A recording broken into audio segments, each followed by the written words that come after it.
Hi guys, good morning, good afternoon, and good evening. Welcome to our videos for this day.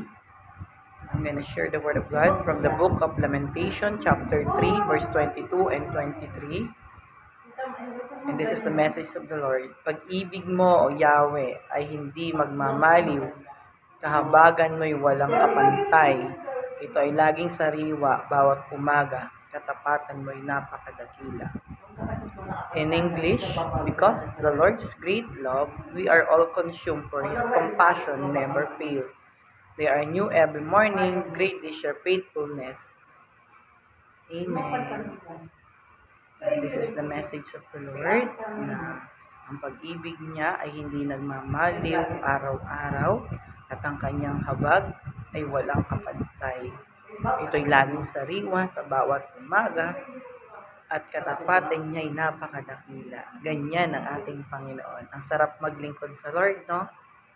Pag naalala mo yung mga pangako niya sa atin. Kaya patuloy lang na sumunod sa kalooban ng Diyos at paglingkuran natin siya ng buong puso at buong katapatan.